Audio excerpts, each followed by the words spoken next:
All right, guys, welcome back to Rise and Grind. Happy Monday. It is Thanksgiving week. Woohoo! Let's go. Best week of the year, honestly. I'm so excited. No, it's false. Christmas Eve is the best Okay. week of the year. Yeah, you and I argue about this Yeah. every single Christmas year. Eve is the best week of the year. No, but Thanksgiving is also obviously an amazing week. It's my second favorite. It's my second favorite. Okay, that's Okay, fair. second favorite. But one thing I will say though, heading into it, before we even jump into that, what's your favorite thing on Thanksgiving that you eat? My favorite thing that I eat? Yeah. Oh my gosh, my Nana's meat stuffing recipe. It's been in our family for a while. And It's a meat stuffing? It's a meat stuffing. Yeah, it's a French meat stuffing, and it's so unbelievably good. It's my favorite for leftovers afterward to make sandwiches with, but that's what I look forward to every single year. Oh, that sounds good. Yeah. What's yours? I like it all. I mean, the mashed You can't potatoes. say all. If I chose The one, mashed potatoes for sure. Got to throw mashed potatoes up there. Definitely. The second, I'm gonna say, I mean, I like I like my wife's and my mom's turkey. Yeah. Right. And then the stuffing is good, but I'm forgetting something. Oh, my mom makes a broccoli and cheese combo, and it's fire. Yeah. It's absolutely amazing. Yeah. But I'm stoked. Comment what your favorite thing is for Thanksgiving, what you eat. I also like to have some nice wine on Thanksgiving. So I'm excited for some wine as well. This year, I think I'm going to put out a big piece of paper, and when people walk by, you just write out what you're grateful for. So it's like a conversation starter. So you can drink and be grateful. And yeah, so I love that. At our table, in the Vigaro side of my family, we every year for like the past 10 years go around at dinner and say what we're thankful for. Oh, I love that. And it's always a fight. My brother's like, why do we do this again? I hate doing this. Yeah. So anyway, what are you thankful for this year? What am I thankful for? I'm thankful for a lot. I think what I'm most thankful for though is having. Yeah, how do you know? I'm just kidding.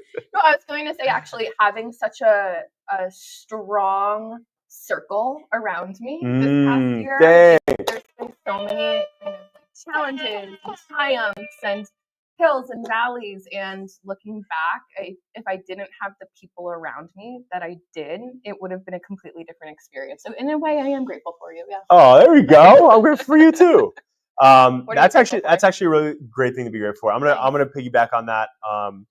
For the people around me, I'm grateful for, but also I'm just super grateful for my family, my wife, my kids, my team, you, Chris, the team here, Rob for botching all the video shoots, video or audio, whatever he decides that day. Lighting absolutely every time, guaranteed, of course. But just kidding. Still grateful for him. But just grateful for the people. I think that's the biggest thing, right? Like at the end of the day, it's the people around you. And bottom line is that's I think the biggest thing. My kids, my family, my team. Like that's all that matters at the end of the day. Exactly. Yeah. But the biggest topic I want to talk about first and foremost here, which is mind-boggling. So I'm going to say I don't know 100% yet because this has just been reported. So you don't know definitively, right? Okay. So I'm going to say allegedly. This could be fake news. It's not going to be fully fake, but it might be not 100% true. So did you hear that Jersey Mike's sold? I did hear that, yeah. So Jersey Mike's sold for like $8-point-something billion, right? Whew. And at our event that we just had here, Adapt and Grow Collective, new event coming soon, stay tuned. But one of the people here knows Peter, who essentially obviously started bought Jersey Mike's back in the day and built it to what it is today. So pretty much the founder. He knows Peter very well. And he said essentially that Peter was 100% owner. And when you think about how big Jersey Mike's is, right now, they're literally everywhere, right? In so many states, and so many airports. I always just assumed that like as the company scaled, like he had private equity come in or whatever. Like is it franchise? No. Yes, he has franchisees. He has some that are still owned by him, I believe, of course. Well, before he exited. Yeah, right. But anyway, the whole point of the story is that my man owned 100% of Jersey Mike's. Again, allegedly. I don't know if that's 100% accurate, but apparently a good friend source said that he did. and he exited $8 billion. Wow. So let's let that sink in for 1 second. Wow. Okay. That's a lot. 8 billion. That's with a With B, a B. y'all. That's with Yeah. a B, y'all. Yep. Okay.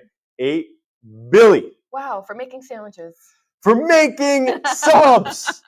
I'm running around in a suit all day, and this guy just exited for 8 billion making sandwiches. Which is anyway. My whole point in bringing it up was big respect and shout out. Yeah. I mean, you think about it. And congratulations. Yeah, I mean, big that's congrats to the amazing. Jersey Mike's team, the core team, and obviously Peter Cancro for making that happen. Yeah. I mean, listen, bottom line, I woke up the day that I heard that. So I heard that obviously at the event. Mm-hmm. The next day I woke up and I was like, whoa. Like imagine being in his shoes, right? And waking up the next day after an exit like that. And because the way that works, depending upon stocks and stuff, Right. but in most cases, you get that money wired to you. Right now, because of the size of that, I'm sure he didn't get $8 billion wired, and he still owns 10%. By the way, wow! Oh my! So he exited for $8 billion and still owns 10%. What a deal! That's crazy.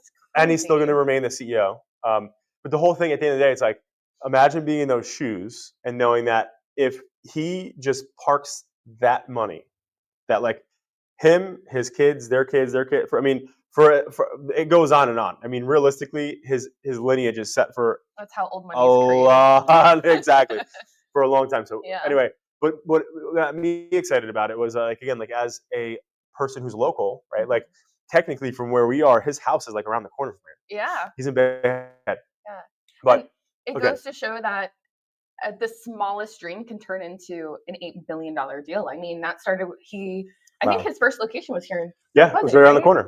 So it's like going from a small sandwich shop to an $8 billion deal. That wow, that is so inspiring. That's what I'm saying. So it's like for everybody watching, it's like it's like if somebody started a sandwich shop or a coffee shop, you would never think like, wow, this could be a multi-billion-dollar thing, especially when you're on ground zero, starting right ground floor.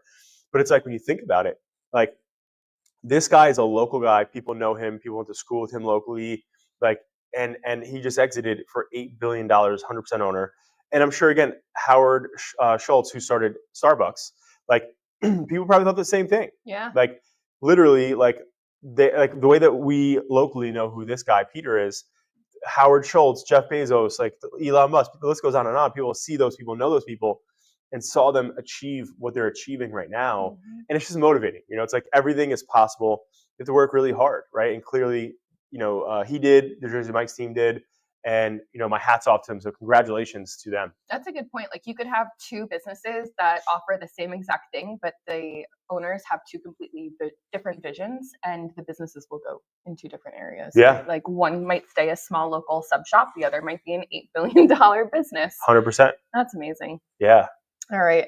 I saw last week that you can now reset your Instagram algorithm. Isn't that so nice?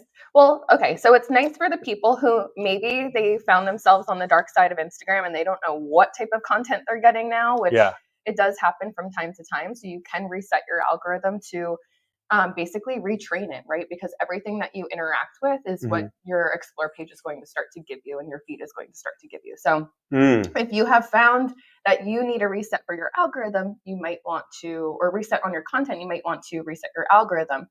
I asked a few people, like, would you want to do that? Would you want to do that personally? Reset your algorithm? I'm going to do it to test it. You are? I've been waiting. Oh my gosh. But I don't know if I would do it. But I get good stuff right now. Like the stuff that I'm getting right now is good. So like I am in the point where like I wouldn't need to do it, right? Because like I don't not like what I'm seeing. But like truthfully, I think right now the whole thing is like I want to test it and see like what it gets. See what you can, See, for me, it's tailored to you right now. It's tailored to your preferences, what you like, what you don't like. So that's my only thing is how long did it take for me to get the content that I really want to see? And by resetting it, I mean, it'll be interesting. Apparently, when you reset it, you get a mix of everything. So if you do that, I'm interested to see. We may have to sit here scrolling on your Instagram for a while. I'm gonna do it. I want to see. It's so funny. Like not knowing what your technology thinks of you or like who you are in the world is a very interesting thing. like one of the things like I did, because I saw this on TikTok, was because I use ChatGPT pretty freaking regularly just to bounce ideas. And so I saw this prompt that you ask it like, hey, who like tell me what. Well, actually, I'll do it live right now. Actually, Okay, I'll show you. Isn't that crazy? I'm gonna do it live. Yeah, let's Screw do it. So let's see. Real advice from ChatGPT on a Monday morning. tell me something about myself that I probably don't know based on the information that you know about me. I hope it says something wild. Here's an interesting thought. You're actively building a legacy not just for your business, but for your family. The balance you're striving for between scaling, adapting social to new heights, and being a present, intentional father and husband shows that you're crafting a story of generational impact. This dual focus means your kids will grow up seeing what it means to chase success while keeping love and family at the center. That kind of example could inspire them in ways you might not even realize yet.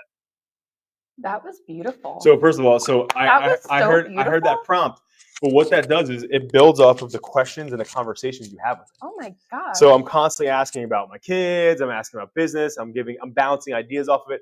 So essentially, what you just heard there was ChatGPT's version of who John Figueroa is. That is so accurate. That was so accurate. So after I heard it, like the first time I heard that prompt, I'm like, oh my god, because it purely goes off of the information you're putting into it. So I'm sitting there, I'm like, oh my god, like I'm like, is this thing gonna say like you're a shithead? Like you're trying to do X, Y, Z, you know, blah blah blah. But no, but so anyway, my point is that all right, so ChatGPT thinks that of me, right? Now let's go to the Instagram algorithm, right?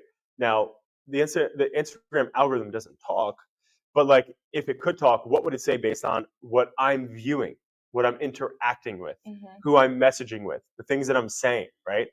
Like ChatGPT is seeing things that I'm intentionally asking it, right? Whereas an Instagram algorithm, right, or a TikTok algorithm is going based off of what I'm searching for. Right. And most people search shit they shouldn't be searching, right? Oh boy. Well, I'm just saying, like most people look up stuff whether it's you know, again, something they're that curious about, right? Yeah, like, your interest. You're just like, let me see.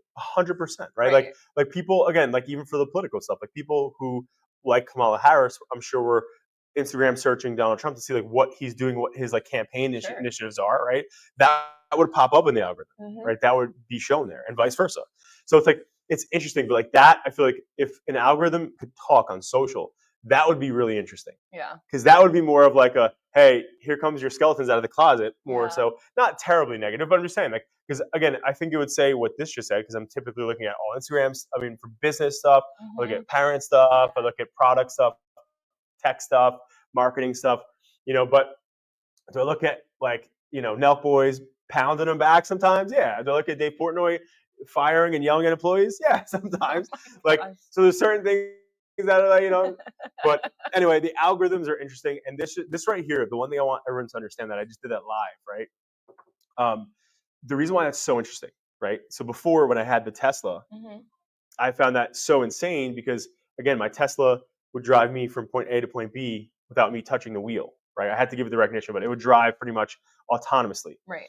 Now we have these learning models that are, everything is essentially being prepped for when they have these like Tesla robots, right? But like imagine that, like all the questions I had, that was the summary it gave me about myself.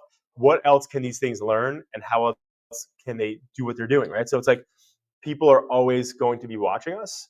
So it's something just to keep in mind, and not people, I mean, sorry, the tech is always going to be watching us and learning from us. And that's just something to bear in mind at all times. I mean, we as advertisers kind of do the same thing with ads, right? Like, my favorite thing to do is get commercials, like targeted commercials. I don't know. On Hulu, I get targeted commercials. And I always like to stop and think, like, what did I do? What did I interact with to get this commercial, right? Because everything you do triggers an ad or an algorithm change or for tech to learn about you. So it is really interesting. It's almost like Big Brother really is watching in some way because your tech is listening to you and it's logging everything that you do to learn more about you. It's paying attention. Yeah. It's paying attention, and that's its job. And listen, for the most part, I got to be honest, like people like, especially I remember like Jacqueline's like this, but most people are like, oh, don't say it out loud. Alexa's listening. I'm like, dude, you're not like, Jay-Z or like Beyonce. Like, why does Alexa give a shit who I am? Like, No. what is it going to do with John Vigaro? They're just going to tailor their responses better. Right. To you. Like, it's insane. Like, yeah. So I like the tech stuff where people are like, oh, yeah. you know, Instagram's following me. The internet has, you know, this cookies that are following you everywhere. It's a breach of privacy, but it's like, no, it's giving you tailored things. Yeah. So like, I like it for those things because I want tailored content. If I'm watching a movie and I see an ad, like, I'd rather see an ad that's relevant to dad stuff or business stuff. I don't want to see, if I see another Geico commercial that's a cheesy, corny commercial that has nothing to do with insurance, I'm going to literally rip my hair out. It's like, those are the commercials that you see because they spend the most money. Right. But if I saw better ads about like business, entrepreneurship, fatherhood, blah, blah, blah, whatever, right? It's like those things are more relevant to me. I'd rather see those things. So, because no matter what, you're going to see ads. You can't run from ads, right? No. They're on billboards. They're in the radio. If there's a radio in the car, they're on Spotify. If you know the premium. Now Netflix has ads, which sucks. But it's like at the end of the day, it's like they're everywhere. So it's like you got to pick and choose what it is that you are going to be absorbing. So I'd rather it be tailored to me. Right. You know, exactly. Like that's the bottom line. Yeah, I completely agree with that. It makes your life more convenient too when everything is tailored to you. You don't have to think. We're falling into the consumer trap. You don't have to think as much. You just have to click purchase and buy. There's this show that just came out on Netflix, and it's escaping me because I think maybe it's a documentary, but it's essentially how it's about the world, but zooming in on the United States and how much we purchase that we don't need. Like there's so much stuff that we buy that we don't need. And it said something like Gap does 25,000 styles a year. Zara does 35,000. Shein does 125,000. Yeah, fast fashion. And it's like all these different things. And it's like, but like who needs that much clothes? And then it showed all these influencers buying boxes and boxes of Shein and clothes and this and that. And at the end of the day, it's like we have all these clothes, all these things, and it's just saying how like as consumers, like we're building up all this waste that like we don't actually need. You know what I mean? Thrift stores are hot stuff right now. Yeah. He's trying to shop at thrift stores over other stores because it's like, why do you need so much in the world? You don't really need that much. Right. When you think about how much is being produced, like in this documentary, it showed that Amazon throws out like tons in like insane amounts of product they don't sell instead of repurposing them because it's cheaper just to get rid of them. Yeah, I can imagine. So it was just showing them getting rid of it. But I guess the whole point though is like it's going to be the next few years with just how technology and everything is advancing. It's going to be very interesting to see how we can get better with waste control. Because a lot of and it was showing like Michael Kors, a lot of major brands. If they can't sell a product, they have product teams cut purses, rip them, like cut them in half because they would rather not, because they literally throw them in the garbage and they don't want people grabbing them and devaluing the brand. So they'd rather ruin the product and junk it than give it to somebody. Yeah. So it's going to be so interesting to see the next few years as these things are more visible. Now, like people didn't know that back then. Now it's so visible and out there.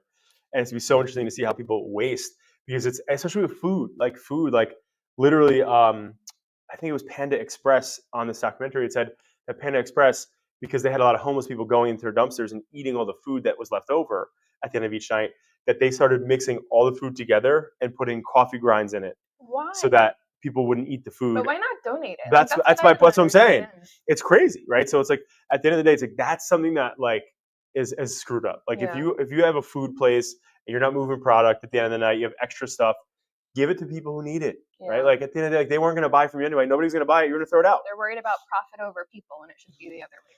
Well, that's the issue with most of these big companies is that they're so focused on profit, and that's why again, like you just see like just crazy things happening. And I don't know if you know this. So I saw this one thing about I don't remember the name of the peanut brand, but anyway, there's a peanut brand that had this crazy like mice and like insect infestation, and the guy was too cheap, the owner was too cheap to get, because like there was a huge factory and warehouse, so they didn't go and get the exterminator enough, because every time the guy came, they wouldn't be paid.